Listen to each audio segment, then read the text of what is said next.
আজকে বাড়িতে পনিরের বিরিয়ানি বানিয়েছিলাম, সেটাই শেয়ার করলাম। আমাদের সোমবারে আমরা নিরামিষ খাই, কিন্তু নিরামিষের দিনে কি রান্না করব ভেবেই উঠতে পারছিলাম না।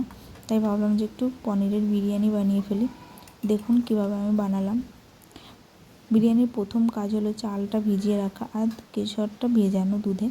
তারপরে দেখুন একটা পাত্রে দই নিয়েছি, তার মধ্যে বিরিয়ানি মশলা, জিরে গুঁড়ো, হলুদ গুঁড়ো, কাশ্মীরি লঙ্কার গুঁড়ো, লবণ দিয়ে ভালো করে ফেটিয়ে নিয়ে আমি পনিরগুলো মাখিয়ে নিলাম, নিয়ে রেখে দেবো। তারপর গ্রেভির জন্য একটা মশলা করে নেব।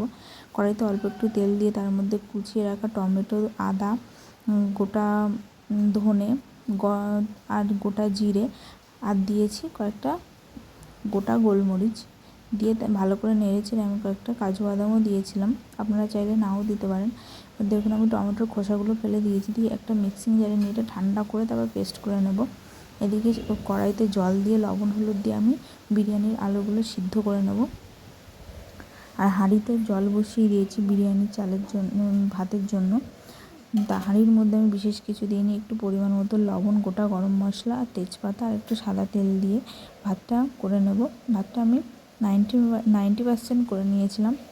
দেখুন এবার একটা এরকম পাত্রে আমি একটু সামান্য ঘি আর সাদা তেল দিয়ে বিরিয়ানির আলুগুলো একে একে ভেজে তুলে নেব। নিয়ে ওর মধ্যে গোটা গরম মশলা আর শুকনো লঙ্কা ফোড়ন দিয়ে আমি পনিরটা দিয়ে দেবো। আমি এখানে আগে মশলাটা না দিয়ে পনিরটা দিয়ে দিয়েছিলাম। আপনারা আগে মশলাটা দিয়ে ভালো করে কষিয়ে নিয়ে তারপর মেখে রাখা পনিরটা দেবেন।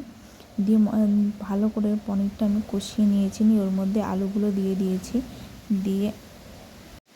আলুগুলো দিয়ে ওর মধ্যে ধনেপাতা কুচি দিয়েছি, কয়েকটা কাজু বাদাম দিয়েছি আর কয়েকটা পুদিনা পাতা দিয়েছি। দিয়ে ওর মধ্যে আমি একটা লেয়ারই দিয়েছিলাম।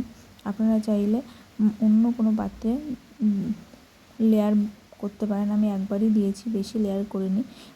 ভাতটা দিয়ে ওপর থেকে আমি কাজু কিশমিশ, ধনেপাতা কুচি, বিরিয়ানি মশলা, কেশর দুধ আর খোয়া ক্ষীর দিয়েছিলাম। আর ঘি দিয়ে আমি এটা আটা দিয়ে মুখটা আটকাইনি। আপনারা চাইলে আটা মেখে একটু মুখটা আটকে দিতে পারেন, এতে দমটা বেশি ভালো হয়। আমি ওইভাবেই একটা ভারী পাত্র দিয়েই দমে বসিয়েছিলাম। ব্যাস আমার বিরিয়ানি রেডি। এটা খুব ঝরঝরে আর খুব সুন্দর খেতে হয়েছিল। দেখুন কত ঝরঝরে হয়েছে।